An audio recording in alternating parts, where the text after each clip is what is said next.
Seja mais uma vez muito bem-vindo ao nosso canal Reflete.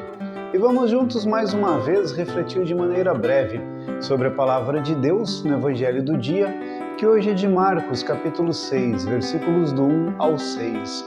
No Evangelho de hoje nós ouvíamos um relato a respeito do Cristo que havia retornado à sua terra, a pequena cidade de Nazaré.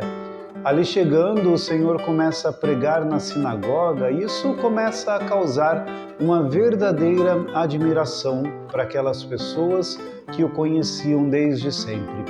Estavam admirados com a sua sabedoria, estavam admirados com tantos sinais e milagres que ele estava realizando, mas ao mesmo tempo em que tinham o seu coração tomado por essa admiração e também por espanto, questionavam a respeito de que Jesus era mesmo ou não o Filho de Deus, porque Jesus era conhecido deles. De fato, eles dizem, não é esse o carpinteiro, filho de José, de Maria?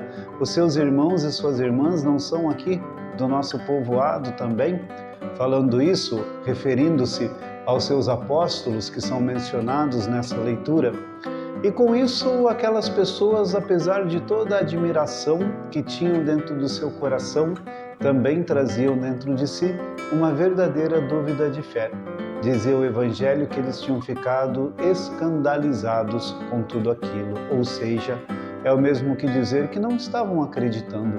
Estavam no seu coração duvidando que Jesus de fato fosse o Filho de Deus e se escandalizavam por Jesus falar daquela forma.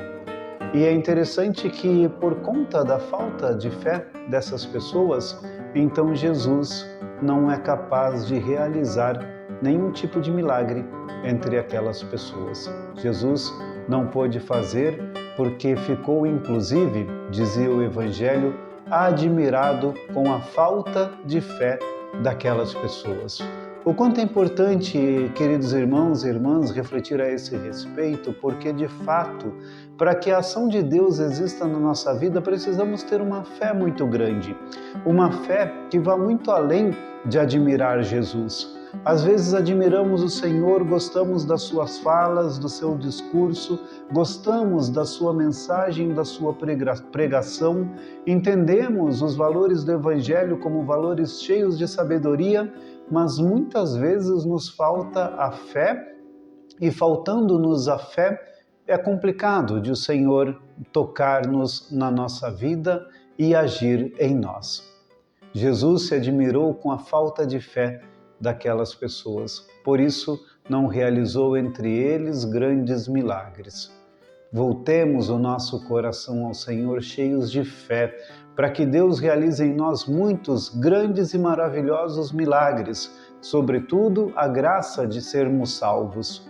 Voltemos-nos ao Senhor com fé, voltemos-nos ao Senhor com amor, para que Ele haja em nós, transformando a nossa vida. E que Deus nos abençoe. Em nome do Pai, e do Filho, e do Espírito Santo. Amém.